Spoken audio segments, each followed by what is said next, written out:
রাসূলুল্লাহ সাল্লাল্লাহু আলাইহি ওয়াসাল্লামের সাহাবী আনাস ইবনে মালিক রাদিয়াল্লাহু তাআলা তিনি বলেন, ক্বালা রাসূলুল্লাহ সাল্লাল্লাহু আলাইহি ওয়াসাল্লাম, আল্লাহুম্মা লা আইশা ইল্লা আইশুল আখিরাহ ফাআসলিহিল আমসার ওয়াল মুহাজিরা। রাসূলুল্লাহ সাল্লাল্লাহু আলাইহি সাল্লাম বলেন, হে আল্লাহ, আখিরাতের জীবন প্রকৃত জীবন আপনি আনসার আর মুহাজির সাহাবী, এই আমার আনসার মুহাজির সাহাবীদেরকে সংশোধন করে দেন, পরিশুদ্ধ করে দেন, তারা দুনিয়াতে থাকতেই যেন আখিরাতওয়ালা জীবন গঠন করে দুনিয়া থেকে যেতে পারে। তাহলে প্রকৃত জীবন দুনিয়ার না আখিরাতের? আখিরাতের। সহিহ বুখারী 6414 নম্বর হাদিস। এই হাদিসের বর্ণনাকারী সাহাল ইবনু সাদ আস-সাঈদী রাদিয়াল্লাহু তাআলা তিনি বলেন, কুন্না মা রাসূলিল্লাহি সাল্লাল্লাহু আলাইহি ওয়াসাল্লাম ফিল খান্দাক ওয়া হুয়া ইয়াহফিরু ওয়া নাহনু নানকুলু তুরাব। আমরা রাসূলুল্লাহ সাল্লাল্লাহু আলাইহি সাল্লামের সাথে খন্দক যুদ্ধে ছিলাম। খন্দক মানে গর্ত করা, খন্দক মানে গর্ত, পরিখা। সালমান ফারসি রাদিয়াল্লাহু তাআলা আনহু রাসূলুল্লাহ সাল্লাল্লাহু আলাইহি সাল্লামের একজন বিখ্যাত সাহাবী, বয়স্ক একজন সাহাবী। তিনি রাসূল সাল্লাল্লাহু আলাইহি সাল্লামকে অভিজ্ঞতার আলোকে পরামর্শ দিলেন গর্ত খনন করার জন্য, পরিখা খনন করার জন্য, যেন কাফেররা ওপাশ থেকে এই পাশে আসা কষ্টকর হয়ে যায়। তার পরামর্শক্রমে রাসূল সাল্লাল্লাহু আলাইহি সাল্লাম গর্ত খননের কাজ শুরু করলেন। ওই গর্ত খননের কাজে আল্লাহর নবীর সাহাবীদের সাথে নবী নিজেও অংশগ্রহণ করলেন। তো সাহাবী বলেন, আমরা নবীজির সাথে ছিলাম। ওয়া হুয়া ইয়াহফিরু, নবী তখন গর্ত খনন করতেছিলেন। ওয়া নাহনু নানকুলুত তুরাব, আমরা মাটি বহন করে স্থানান্তরিত করছিলাম। দেখবেন দেশ গ্রামে মাটি কাটলে একদল কাটে, আরেক দল বহন করে আরেক জায়গায় নিয়ে যায়। এটা আমরা করতেছিলাম। ওয়ায়ামুরু বিনা, নবীজি আমাদের আশেপাশে একটু ঘুরতে লেগেছেন। প্রথমে মাটি কাটেন, আবার কিছুক্ষণ ঘুরেন, দেখে আমরা কাজ কেমন করি। আমাদের কাজের গতি বাড়ানোর জন্য আল্লাহ রাসূল আল্লাহর কাছে বললেন, আল্লাহুম্মা লা আইশা ইল্লা আইশুল আখিরাহ ফাগফির লিল আনসারি ওয়াল মুহাজিরা। আল্লাহ, আখিরাতের জীবন প্রকৃত জীবন আমার আনসার মুহাজির এই সাহাবীরা কত কষ্ট করতেছে, আল্লাহ আমার আনসার মুহাজির সাহাবীদেরকে আপনি মাফ করে দেন। তাহলে বলেন প্রকৃত জীবন কোনটা? আখিরাতের। প্রকৃত জীবন কোনটা? আখিরাতের জীবন যে আপনি গঠন করবেন দুনিয়াতে থাকতে, এর অর্থ হলো দুনিয়াতে হালাল ভাবে আপনি চলবেন, হালাল কামাই করবেন, বাকি আখিরাত সামনে রাখবেন। এটা হলো আখিরাতের জীবন।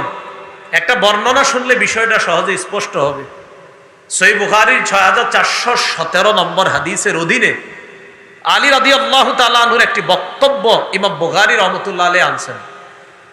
আন আলী ইবনে আবি তালিব রাদিয়াল্লাহু তাআলা আনহু قال ইরতাহালাতিদ দুনিয়া মুদবিরাতান ওয়ারতাহালাতিল আখিরাতু মুকবিলা।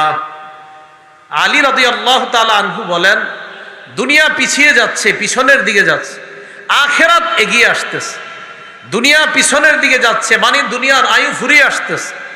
ওয়ারতাহালাতিল আখিরাতু মুকবিলা, আখিরাত এগিয়ে আসতেছে। ওয়ালিকুল্লি ওয়াহিদাতিম মিনহুমা বানুনা, দুনিয়া আখিরাত উভয়ের সন্তান আছে। দুনিয়ারও সন্তান আছে, আখিরাতেরও সন্তান আছে।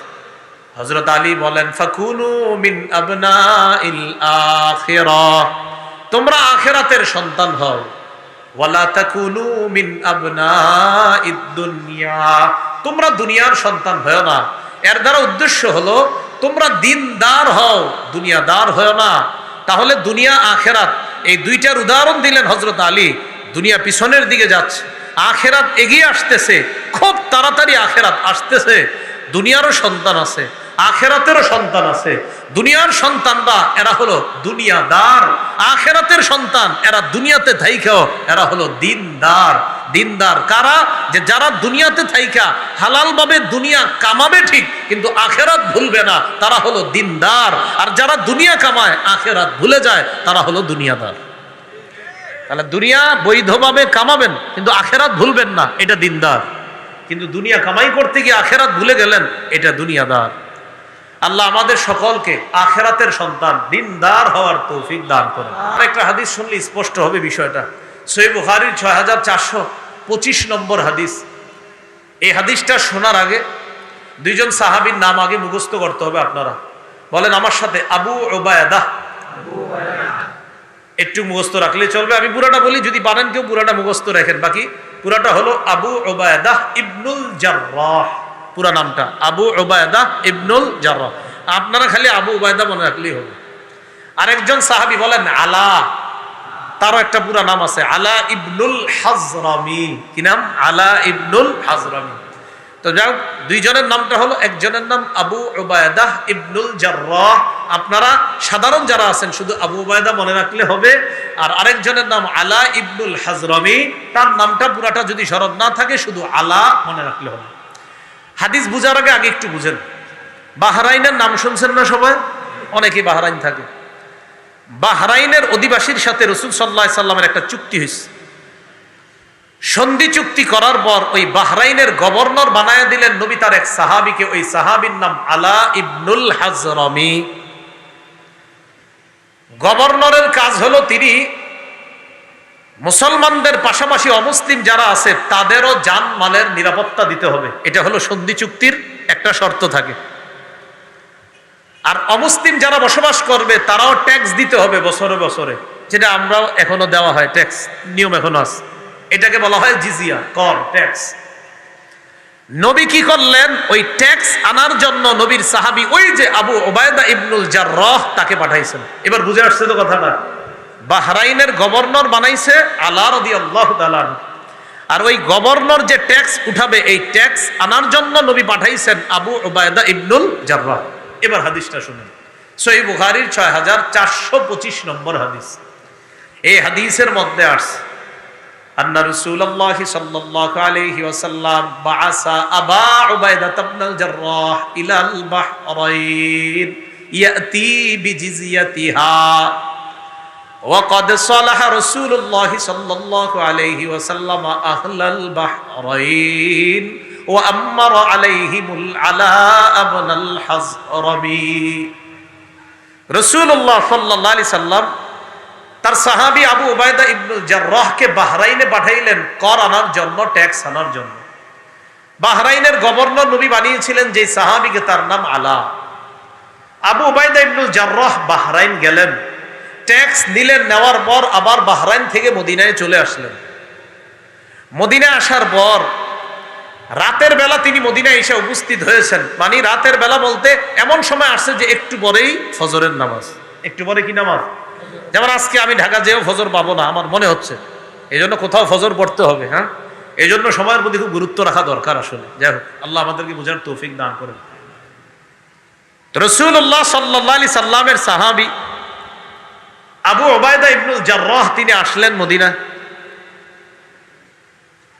সামিয়াতিল আনসার বিকুদুমিহি, আনসাররা তার আগমনের সংবাদ শুনছে যে আবু উবায়দা মাল নিয়ে আসছে বাহরাইন থেকে মদিনায়। ফাওয়াফাতহু সালাতাস সুবহি মা রাসূলিল্লাহি সাল্লাল্লাহু আলাইহি ওয়াসাল্লাম। আনসারগণ নবীজির সাথে ফজরের নামাজে অংশগ্রহণ করছে। ফালাম্মান সারাফা, নবী যখন সালাম ফিরাইছে, তাআররাদুলা, সব সাহাবীরা নবীর সামনে গিয়ে বসছে। সালাম ফিরানোর পর সবাই নবীর সামনে গিয়ে বসছে। ফজরের পরে দেখবেন আমাদের দেশের ইমাম সাহেবরাও মুসল্লি দিকে মুখ করে বসে, তো নবীও মুসল্লিদের দিকে মুখ করলেন, আর সাহাবীরা একদম নবীর সামনে গিয়ে বসছে। ফাতাবাসসামা রাসূলুল্লাহ সাল্লাল্লাহু আলাইহি ওয়াসাল্লাম হিনা রাআহুম, নবী তার সাহাবীদেরকে দেখে একটা মুস্কি হাসি দিলেন। সবাই একটা মুস্কি হাসি দেন। হ্যাঁ, কি হাসি? মুস্কি হাসি দেওয়া নবীজির সুন্নাত। আকসারা তাবাসসুমান, সব সময় একটা মুস্কি হাসি চেহারায় লেগেই থাকতো। সুবহানাল্লাহ, একটা মুস্কি হাসি দিলেন সাহাবীদেরকে দেখে। বলেন তো কেন আসছে? মানে বুঝাইতেছে, ও সম্পদের কথা শুনছো এই জন্য আমার কাছে কাছে এসে বসছো, ঠিক না? এরকম নবীজি বলতেছে, দেখেন, সামি'তুম বিকুদুমি আবি উবায়দা ইবনুল জাররাহ, আমার ধারণা তোমরা আবু উবায়দার আগমনের সংবাদ শুনেছো, আন্নাহু জাআ বিমালিন, আর সে কিছু সম্পদ দিয়ে আসছে, এটা শুনছো, তাই সালাম ফিরানোর সাথে সাথে আমার সামনে এসে বসছো, ঠিক না? সাহাবীরা সবাই বললেন ক্বালু আজাল ইয়া রাসূলুল্লাহ, হুজুর জি এইজন্যই বসছি, আপনার সামনে আইসা এইজন্য বসছি। এবার নবীজি যে কথাগুলো বললেন গুরুত্ব দেন। নবী বললেন আবশিরু ওয়া আমিলু মা ইয়াসুররুকুম, সুসংবাদ গ্রহণ করো, আশা করো ওই জিনিসের যা তোমাদেরকে আনন্দ দিবে। সুসংবাদ গ্রহণ করো, ওই মালের আশা করো যেই মাল তোমাদেরকে আনন্দ দিবে। তাহলে এখান থেকে বোঝা যায় মালের জন্য নবীর সামনে সাহাবায়ে কেরাম আশাটা দোষণীয় না, মাল বৈধভাবে গ্রহণ করাটা দোষণীয় না। এখান থেকে বোঝা যায় নবী বলছে সুসংবাদ গ্রহণ করো এবং যেই মাল তোমাদেরকে আনন্দ দিবে এই জন্য তোমরা আশাবাদী হও। তাহলে এই হাদিস থেকে বোঝা যায় বৈধ সম্পদের জন্য আশাবাদী হওয়া এটা দোষণীয় নয়। এতটুকু বুঝছেন তো সবাই? বিসমিল্লাহ, আল্লাহুম্মা লাকাল হামদু ওয়া লাকাল শুকরু। এরপর নবী বলেন মাল ফাকরা আখশা আলাইকুম, শোনো তোমরা, আমি দুনিয়া থেকে বিদায় নেওয়ার পর তোমরা দারিদ্রতার মধ্যে পড়ে যাবা এই আশঙ্কা আমি করি না, তোমরা দরিদ্র হয়ে যাবা এই আশঙ্কা আমি করি না। ওয়ালাকিন আখশা আলাইকুম আন তুবসাতা আলাইকুমুদ দুনিয়া কামা বুসিতাত আলা মান কানা ক্বাবলাকুম ফাতানাফাসুহা কামা তানাফাসুহা। তোমরা দারিদ্রতার মধ্যে পড়ে যাবা এই আশঙ্কা আমি করি না। আমার আশঙ্কা আমি পৃথিবী থেকে বিদায় নেওয়ার পর তোমাদের সামনে দুনিয়া এমন ভাবে বিছিয়ে দেওয়া হবে যেমন তোমাদের পূর্ববর্তীদের কাছে দুনিয়া বিছিয়ে দেওয়া হয়েছে। ফাতানাফাসুহা কামা তানাফাসুহা, তাদের সামনে দুনিয়া বিস্তৃত করে দেওয়ার পর, দুনিয়া ব্যাপকভাবে দেওয়ার পর তারা দুনিয়া পাওয়ার জন্য দুনিয়ার প্রতিযোগিতায় যেইভাবে লিপ্ত হয়েছে তোমরাও দুনিয়া পাওয়ার আশায় এইভাবে লিপ্ত হয়ে যাবা। ওয়া তুলহিয়াকুম কামা আলহাতহুম, আর দুনিয়া তাদেরকে যেমন আখেরাত ভুলিয়ে দিয়েছে তোমাদেরকেও দুনিয়া আখেরাত থেকে বিমুখ করে দিবে, আমি নবীর এই আশঙ্কা হয়। তাহলে কি শিখলাম হাদিস থেকে? প্রথম অংশ, দুনিয়া বৈধভাবে কামাই করবা, সুসংবাদ গ্রহণ করো, আশাবাদী হও, কোনো সমস্যা না। সাথে সাথে বলতেছে আমার আশঙ্কা দারিদ্রতার সীমার মধ্যে তোমরা পড়ে যাবা, তোমরা ফকির হয়ে যাবা সবাই, এই আশঙ্কা আমি করি না। আমি আশঙ্কা করি দুনিয়া এত বেশি তোমাদের সামনে আসবে যেমন অতীতের উম্মতের সামনে এসেছে, আসার পর তারাই দুনিয়া কামাই করতে গিয়ে আখেরাত থেকে বিমুখ হয়ে গিয়েছে, তেমনি তোমাদেরকেও দুনিয়া আখেরাত থেকে বিমুখ করে দিবে, এই ভয় আমার হয়, এই আশঙ্কা আমার হয়। এখন আপনারা বলেন দুনিয়া পেয়ে মানুষ আখেরাত ভুলে যাওয়া এই জাতীয় সংখ্যা কম না অনেক বেশি? দুনিয়া পায় আখেরাত ভুলে যায়।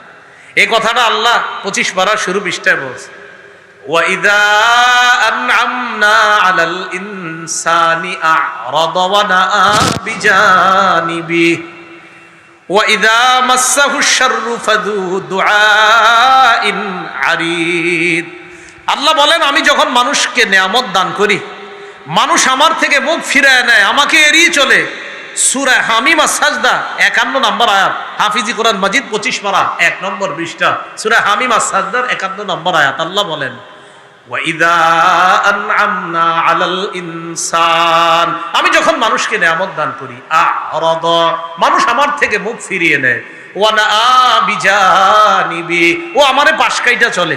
দেখেন কি কথা বলে আল্লাহ, আমি যখন ওরে নেয়ামত দেই ও আমার থেকে মুখ ফিরে আনায়, আমারে পাশ কেটে চলে, ও আমার থেকে বিমুখ হয়ে যায়। ওয়াইদা মাসসাহুশ শাররু ফাযু দুআইন আরিদ, আর কোন বিপদ যখন তাকে স্পর্শ করে লম্বা চওড়া দোয়াওয়ালা বনে যায়, লম্বা চওড়া দোয়াওয়ালা বনে যায়। কয়জন সুখের সময় হুজুরে বলছেন হুজুর আমার বাসায় একটু আসেন দোয়া করবেন? বলেন হ্যাঁ? সবাই বিপদে পড়ে হুজুরের বাসায় নেওয়ার আগে বলে কি হুজুর এবার যেই কারণে আপনাকে আনছি, কি কারণে, এই সমস্যা একটু দোয়া করেন। আপনি দেখবেন সমস্যা ছাড়া কয়জন দোয়া চাইছেন বলেন? অথচ আল্লাহ বলছে আমি যখন নেয়ামত দান করি ও আমারে এড়িয়ে চলে, আমারে পাশ কেটে চলে, ও আমারে ভুলে যায়, আর ওরে যখন বিপদ স্পর্শ করে লম্বা চওড়া দোয়াওয়ালা বনে যায়, বিশাল বড় এক দোয়ার আয়োজন করে। আল্লাহ আমাদেরকে সুখের সময় আল্লাহকে বেশি স্মরণ করার তৌফিক দান করেন। আমিন। তিরমিজির একটা হাদিস স্বর্ণাক্ষরে লিখে রাখবেন সারা জীবন, 2466 নম্বর হাদিস। এই হাদিসটা হাদিসে কুদসি। হাদিসে কুদসি কাকে বলা হয়? আমার আগে হযরত মাওলানা মুফতি হাবিবুল্লাহ মাহমুদ কাসিমি সাহেব তার বয়ানের শুরুতে হাদিস কাকে বলে আর কুদসি কাকে বলে এই ব্যাপারে আলোচনা করেছে, আমি শুনেছি সব। 2466 নম্বর হাদিস তিরমিজির। এই হাদিসের মধ্যে আসছে আল্লাহ পাক রব্বুল আলামিন বান্দাদেরকে আমাকে আপনাকে ডাইকা বলে, দেখেন কি বলে, ইয়া আদম তাফাররাগ লিইবাদাতি আমলা সাদরাকা গিনা ওয়া আসুদ্দা ফাকরাক। হে আদম সন্তান, তুমি আমার ইবাদতের জন্য একটু ফারেগ হও, সময় বের করো, সুযোগ বের করো, যথাসাধ্য চেষ্টা করো আমার ইবাদতের জন্য। আমলা সাদরাকা গিনা, আমি আল্লাহর ওয়াদা, তুমি যদি আমার ইবাদতের জন্য যথাসাধ্য চেষ্টা করে সময় বের করে আমার ইবাদত করো, আমি তোমার হৃদয়টাকে ঐশ্বর্যে পরিপূর্ণ করে দিব, ধনাঢ্যতায় পরিপূর্ণ করে দিব। সুবহানাল্লাহ। ওয়া আসুদ্দা ফাকরাকা, আমি তোমার দারিদ্রতা দূর করে দিব। ওয়া ইল্লা তাফআল, তুমি যদি আমার ইবাদতের জন্য ফারেক না হও, সময় বের না করো, যথাসাধ্য চেষ্টা না করো, তাহলে কি করব?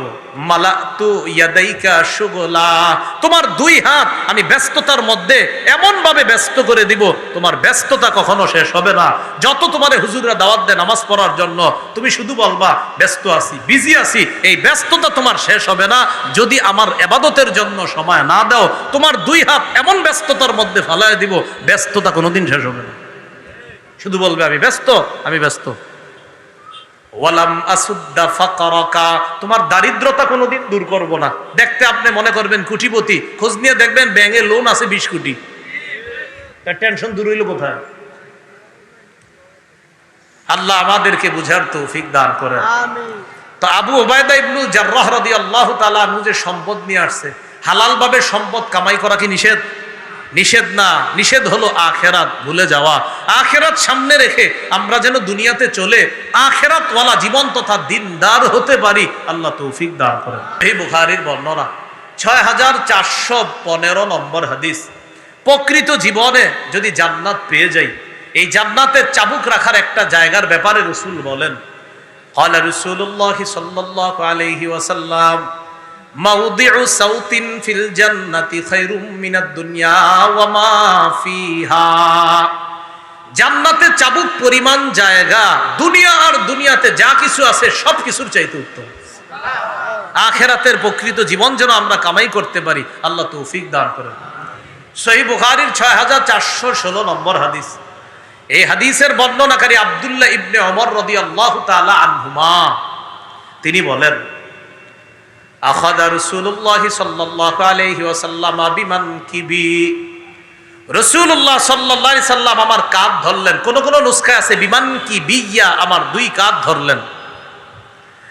দুই কাঁধ ধরার পর আমাকে আল্লাহর নবী বললেন, কুন ফিদ দুনিয়া কাআন্নাকা গরীবুন আও আবিরুস সাবিল, তুমি দুনিয়াতে এমন ভাবে থাকো যেন তুমি একজন আগন্তুক, যেন তুমি একজন পথিক মুসাফির, আগন্তুক, অপরিচিত। তাহলে আমার পরিচয় কি? তোমার পরিচয় হলো জান্নাতে। আমি মুসাফির মানি, তাহলে আমার আসল ঠিকানা কোথায়? হাদিস দ্বারা বোঝা যায়, নবী বুঝাইতে চায় প্রতিটা মুমিনের আসল ঠিকানা হলো আল্লাহর জান্নাত। এজন্য দুনিয়াতে আগন্তুকের মতো থাকা, অপরিচিত ব্যক্তির মতো থাকা, মুসাফিরের মতো থাকা। এই হাদিসের শেষে আব্দুল্লাহ ইবনে ওমর রাদিয়াল্লাহু তাআলা আনহুমার একটা বক্তব্য আছে। ওয়া কানা ইবনে ওমর ইয়াকুলু ইযা আমসাইতা ফালা তানতাজিরিস সাবাহ ওয়া ইযা আসবাহতা ফালা তানতাজিরিল মাসা। আব্দুল্লাহ ইবনে ওমর বলেন, যখন তুমি সন্ধ্যায় উপনীত হও সকালের অপেক্ষা করো না, যখন তুমি সকালে উপনীত হও সন্ধ্যার অপেক্ষা করবা না। ওয়াখুজ মিন সিহহাতিকা লিমারাদিকা, তুমি সুস্থ অবস্থায় অসুস্থ অবস্থার জন্য কিছু গ্রহণ করে নাও। ওয়া মিন হায়াতিকা লিমাউতিকা, তুমি জীবন থাকতে মরণের অবস্থার জন্য কিছু গ্রহণ করে নাও। এর মানে অসুস্থ হইলে ইবাদত করতে চাইলেও করতে পারবা না বেশি, তাই সুস্থ থাকতে বেশি ইবাদত করো, যেন অসুস্থ অবস্থায় তোমার সওয়াব বন্ধ না হয়। আপনারা এটা বিশ্বাস করেন না? অসুস্থ অবস্থায় যদি সুস্থ অবস্থায় যদি আবাদত করি, করতে করতে মনে করেন অসুস্থ হয়ে গেলাম, এই মুহূর্তে যদি আবাদত নাও করতে পারি, আল্লাহ সব বন্ধ করবে না। সুবহানাল্লাহ। একটা হাদিস শুনেন, তাহলে বিষয়টা স্পষ্ট হবে, বিশ্বাস হবে আপনাদের। মুসনাদে আহমদ হাদিসের কিতাব, এই হাদিসের মধ্যে আসছে, ক্বালা রাসূলুল্লাহ সাল্লাল্লাহু আলাইহি ওয়াসাল্লাম, ইন্নাল আবদা ইযা কানা আলা তরিকাতিন হাসানাতিন মিনাল ইবাদাহ, কোন বান্দা যখন ইবাদতের উত্তম একটা পদ্ধতি গ্রহণ করে, গ্রহণ করার পর এক বান্দা প্রতিনিয়ত ভালো ভালো ইবাদত করে, সুম্মা মারিদ, হঠাৎ অসুস্থ হয়ে গেছে, কিলা লিল মালাকিল মুআক্কালি বি, অসুস্থ হয়ে যাওয়ার পর তার সাথে নিয়োজিত যে ফেরেশতা তার সওয়াব লেখে, আমলনামা লেখে, ওই ফেরেশতাকে আল্লাহর পক্ষ থেকে বলা হয়, উক্তুব বিমিসলি আমালিহি ইযা কানা তালিকা, আমার বান্দা সুস্থ থাকার সময় ইবাদত করলে যেই সওয়াব তোমরা লিপিবদ্ধ করতা, আমি জানি আমার বান্দা এখন সুস্থ থাকলে এই আমলগুলা করত, অসুস্থতার কারণে করতে পারতেছে না, আমি আল্লাহ তো কম দেই না, আমার বান্দা অসুস্থতার কারণে যেই ইবাদতটা এতদিন করত এখন করতে পারে না, সমস্যা নাই ফেরেশতা, তোমরা সওয়াব লেখা বন্ধ করো, লিখতে থাকো সওয়াব।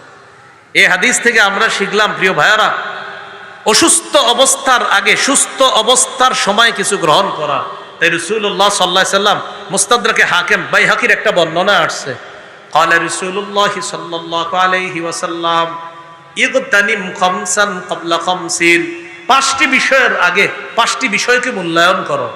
এক নম্বর, শাবাবাকা ক্বাবলা হারামিক, তুমি বুড়া হয়ে যাওয়ার আগে যৌবন কালটাকে মূল্যায়ন করো, বার্ধক্যে পৌঁছার আগে যৌবন কাল মূল্যায়ন করো। দেখেন, আপনি বয়োবৃদ্ধ হয়ে যাওয়ার পর কয়েক রাকাত নফল নামাজ বেশি পড়তে চাইলেও পারবেন না, কষ্ট হইতেছে, দাঁড়াই থাকতে পারতেছেন না। আপনি বার্ধক্যে পৌঁছার পর 4 রাকাতওয়ালা নামাজ মাঝে মাঝে আপনি স্মরণে থাকে না কি 3 না 4 রাকাত, কারণ এটা হতেই পারে, বয়স যখন একটা পর্যায়ে বার্ধক্যে পৌঁছে যায়, স্মরণ শক্তি মানুষের কমে যায়। তাই নবী বললেন, বার্ধক্যে পৌঁছার আগে যৌবন কালটাকে তুমি মূল্যায়ন করো। 2 নাম্বার, ওয়াসিহহাতাকা ক্বাবলা সাকামিক, অসুস্থ হওয়ার আগে সুস্থতার অবস্থাটাকে তুমি মূল্যায়ন করো। এটা আগেও বলছি, অসুস্থ অবস্থায় আপনি চাইলেও এত বেশি ইবাদত করতে পারবেন না, সুস্থ অবস্থায় যেই পরিমাণ ইবাদত করতে পারবেন। সুস্থ অবস্থায় 100 বার সুবহানাল্লাহ পড়া আপনার জন্য সহজ, অসুস্থ অবস্থায় 10 বার পড়া আপনার জন্য কষ্টকর। 3 নাম্বার, ওয়াগিনাকা ক্বাবলা ফাকরিক, তুমি দরিদ্র হওয়ার আগে ধনাঢ্য অবস্থাকে তুমি মূল্যায়ন করো, ধনী অবস্থাটাকে তুমি মূল্যায়ন করো, টাকা পয়সাটা তুমি মূল্যায়ন করো, সঠিক কাজে কাজে লাগাও। 4 নাম্বার, ওয়াফারাগাকা ক্বাবলা শুগুলিক, তুমি ব্যস্ত হওয়ার আগে অবসর সময়টা কাজে লাগাও। দেখেন, আপনারা অফিসে রওনা করছেন, কেউ কোথাও রওনা করছেন, আপনি জানেন যে আমার পৌঁছতে আরো 1 ঘন্টা লাগবে, এই 1 ঘন্টা আপনি কি করবেন? আল্লাহর রাস্তে সময়গুলা নষ্ট করেন না। জান্নাতে জান্নাতি যারা হবে সবার একটা আফসোস থাকবে, সব জান্নাতীদের একটা আফসোস থাকবে, আমি যদি আরেকটু বেশি সুবহানাল্লাহ বলতাম, আমি যদি দুনিয়ার ওই সময়টা কাজে লাগাইতাম, তো আজকে জান্নাতে আমার অবস্থানটা এখানে না হয়ে আরো একটা উন্নত অবস্থানে আমি থাকতাম। এই আফসোস জান্নাতীরা করবে। এই জন্য দুনিয়ার যেই সময়টা আপনার চলে গেল, এই সময়টা আর ফিরে আসবে না, সত্যি ফিরে আসবে না, এই সময়টার আফসোস আপনার শেষ হবে না। তাই নবী 4 নম্বরে বললেন, ফারাগাকা ক্বাবলা শুগুলিক, ব্যস্ত হওয়ার আগে অবসর সময়টা তুমি মূল্যায়ন করো। সহিহ বুখারীর বর্ণনা আসছে, 6412 নম্বর হাদিসে আছে, নি'মাতানে মাগবুনুন ফীহিমা কাসীরুম মিনান নাস, আস-সিহহাতু ওয়াল ফারাগ, 2টি নিয়ামতের ব্যাপারে অধিকাংশ মানুষ ধোঁকার মধ্যে, প্রতারণার মধ্যে, অধিকাংশ মানুষ 2টি নিয়ামতের ব্যাপারে উদাসীন। কয়টা? 1 নাম্বার সুস্থতা, 2 নাম্বার অবসর সময়। সুস্থতার নিয়ামতটা মানুষ কাজে লাগায় না, অবসর সময়টা মানুষ কাজে লাগায় না। তাই নবী বললেন 4 নাম্বার, অবসর সময়টা কাজে লাগাও ব্যস্ত হওয়ার আগে। 5, ওয়াহায়াতাকা ক্বাবলা মাউতিক, মরার আগে তোমার জীবনটাকে তুমি কাজে লাগাও, মরার আগে তোমার জীবনটা তুমি কাজে লাগাও। প্রিয় ভাইয়েরা, 5টা প্রশ্ন করার আগে 2 পা নড়বে না। এটাও আমাদের মুফতি হাবিবুল্লাহ মাহমুদ কাসিম হিসাবে এই হাদিসটা আপনাদের সামনে সামান্য বলছে। আল্লাহর হাত আছে কি নাই এই কথা আলোচনা করতে গিয়ে মাখলুকের প্রশ্ন করা হবে কিয়ামতের ময়দানে। 2416 নম্বর হাদিস তিরমিজির, হযরতে আলোচনাটা করছেন। লা তাজুলু কদামা ইবনি আদম হাত্তা ইউসআলা আন খামসিন।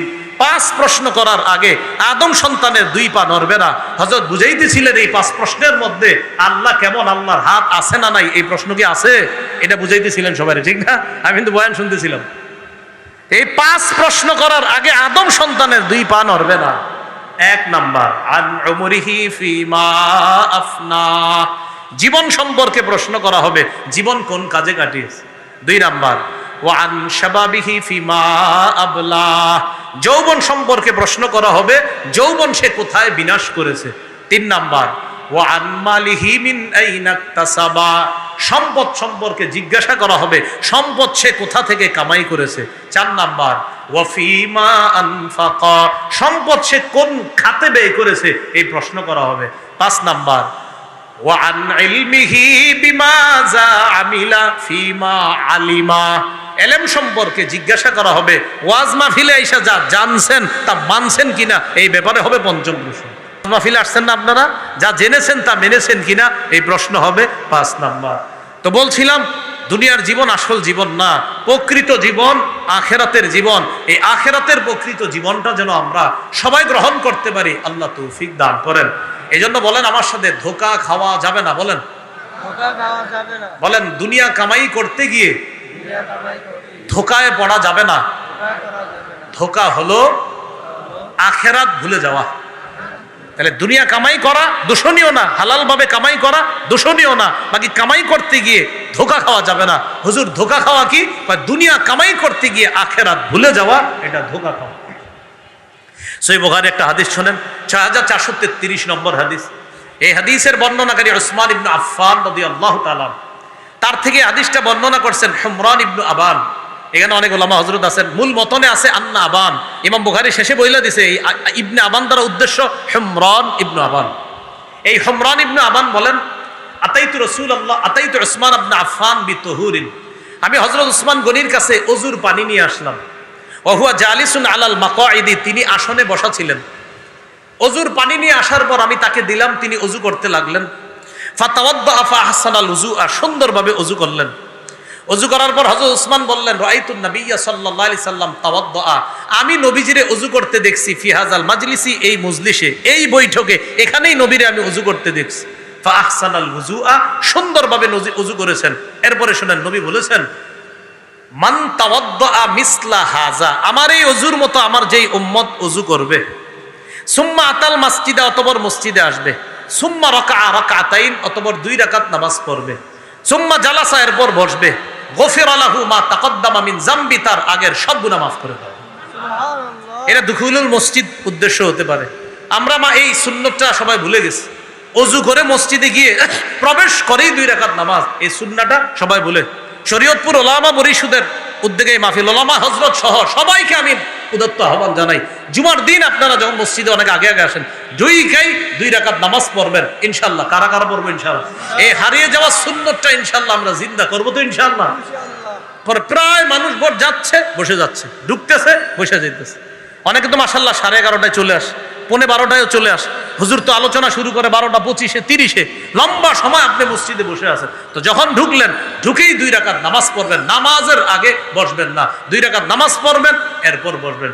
যদিও মাসালা আছে কবলাল জুমার মধ্যে, ওই দুখুলুল মসজিদ তাদাখুল হবে কি হবে না সেই মাসালাও আছে, সেটা ভিন্ন কথা। আমরা শুধু এতটুকু, দুখুলুল মসজিদের আমলটা শুধু জুমার দিন না, আর অন্যান্য নামাজ আছে আপনার, যেই নামাজগুলা, ওই নামাজে আমরা যখন ঢুকবো, ঢুকার পর 2 রাকাত দুখুলুল মসজিদ পড়বো। বলেন ইনশাআল্লাহ। ইনশাআল্লাহ। আল্লাহ আমাদেরকে তৌফিক দান করেন।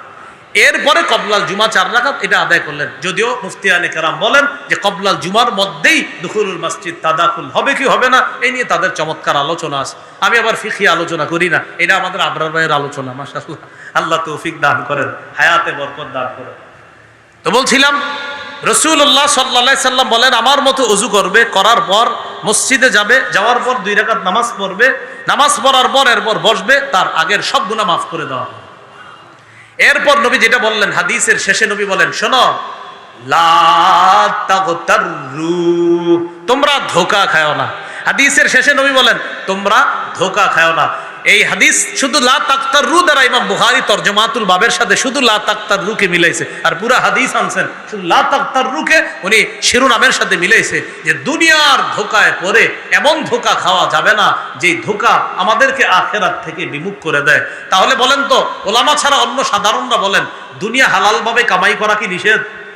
নিষেধ কোনটা? দুনিয়া কামাই করতে গিয়ে কোনটা ভুলে যাওয়া? আখিরাত।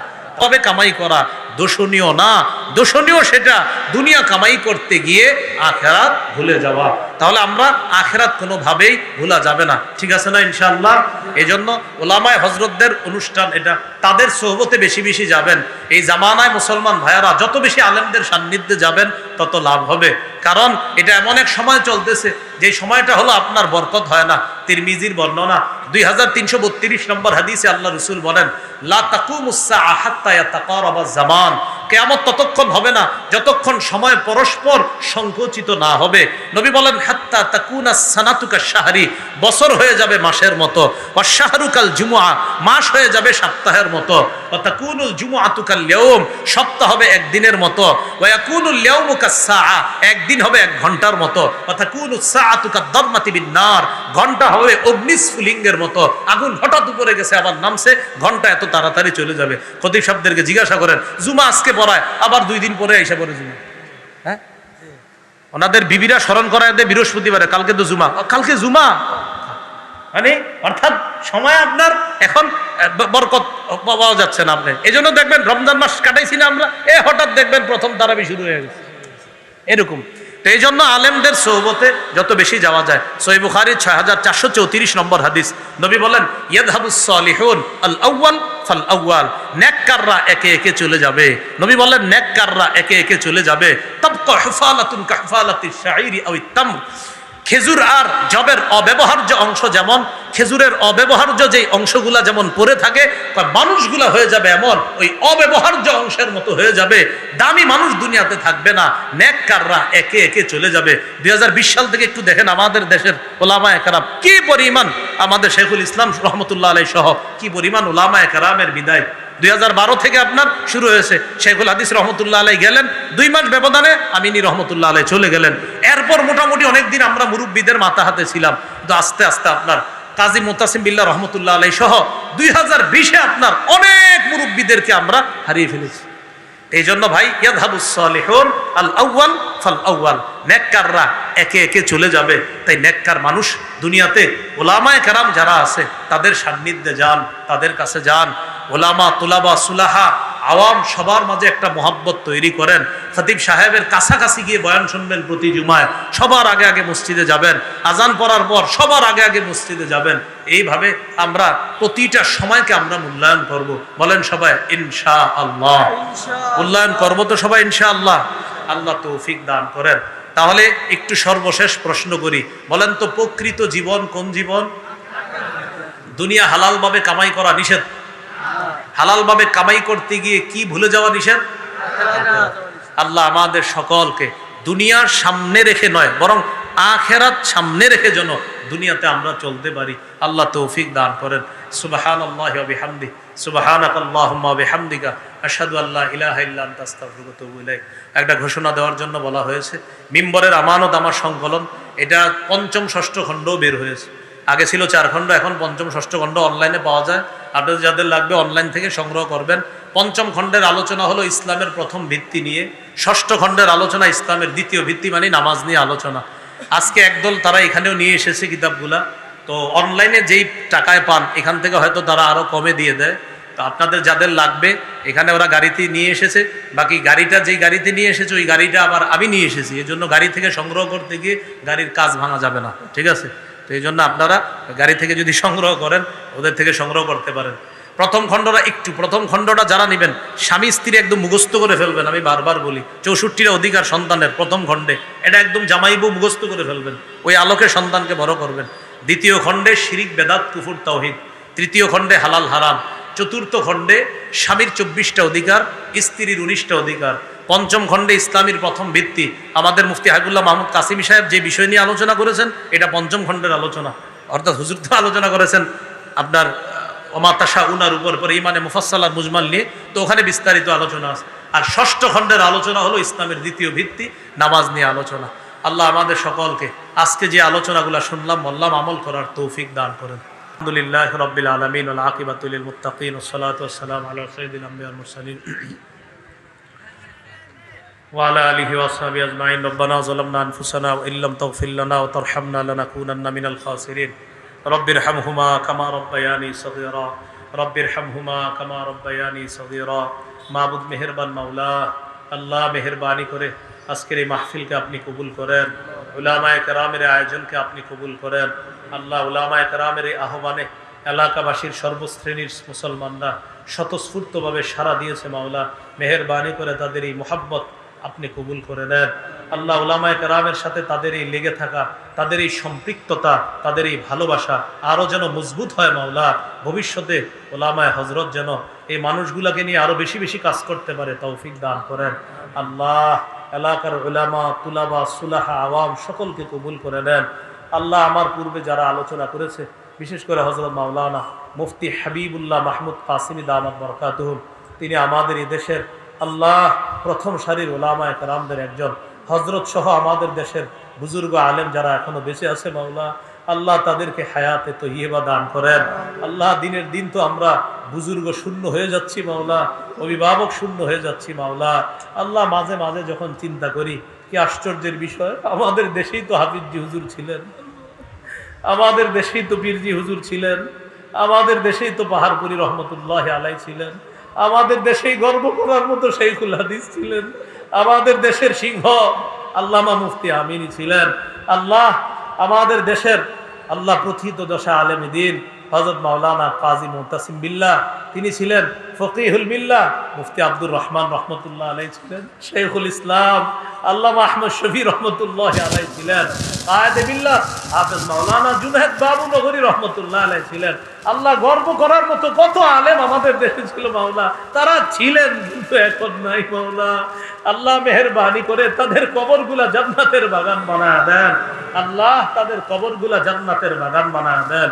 আল্লাহ আমরা তাদের রেখে যাওয়া আমানত, তাদের রেখে যাওয়া সন্তান, তারা যে ইখলাসের সাথে কাজ করছে, আমাদের মাঝে তো সেই ইখলাস নাই মাওলা। আল্লাহ আমরাও যেন ইখলাসের সাথে ঈমান ইয়াকিন নিয়ে আমরাও যেন কাজ করতে পারি তৌফিক দান করেন। আল্লাহ এই হাদিস যখন বলি, আপনার নবী বলছে তাবকা হুফালা, মানুষগুলো এমন হয়ে যাবে নেককাররা বিদায় নিতে নিতে অব্যবহার্য খেজুর আর জবের অংশের মতো মানুষ পড়ে থাকবে। আল্লাহ ওই যুগ তো আর বেশি দিন বাকি নাই, চলছেই তো এই যুগ মাওলা। মেহেরবানি করে আল্লাহ আমাদের এই হায়াতের মধ্যে আপনি বরকত দান করেন।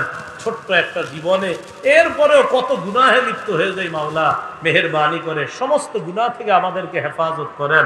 আল্লাহ আমাদের দেশের উলামা তুলাবা সুলাহা সকলকে আপনি কবুল করে নেন। বিশেষ করে মরহুম আলহাজ শামসুর রহমান রহমতুল্লাহ আলাইহি, আল্লাহ তার রুহের মাগফিরাত কামনায় দোয়া চেয়েছে মাওলা। আল্লাহ তার কবরটা জান্নাতের বাগান বানায় দেন। আল্লাহ শামসুর রহমান তার কবরটা জান্নাতের বাগান বানায় দেন। তিনি সহ নারী পুরুষ যারা কবর জগতে আছে তাদের কবরগুলা জান্নাতের বাগান বানায় দেন। আল্লাহ আপনার কাছে আমার বিশেষ একটা আবদার, আজকে যাদের সামনে বসছি মাওলা, যারা আমার সামনে বসছে মাওলা, সবার সাথে আবার জান্নাতে দেখা করায় দিয়ে আল্লাহ আমার এই আরজিটা আপনি এই মুহূর্তে কবুল করে নেন। আল্লাহ আল্লাহ এই আরজিটা আপনি কবুল করে নেন। আমরা জানি আল্লাহ আমাদের তো অনেক গুনাহ মাওলা,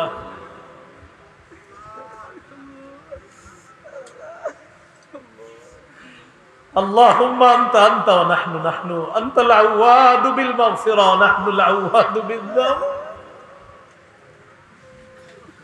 আল্লাহ আমরা বারবার গুনাহ করি, আপনি কত মায়া করে বারবার মাফ করে দেন। এত গুনাহ করার পরেও কত সুন্দর আলো দিলেন, বাতাস দিলেন। নামাজ পড়ি না, অলসতা করি, এরপরও খাবার বন্ধ করে দেন নাই। আল্লাহ আমাদেরকে মাফ করে দেন, আমাদেরকে মাফ করে দেন।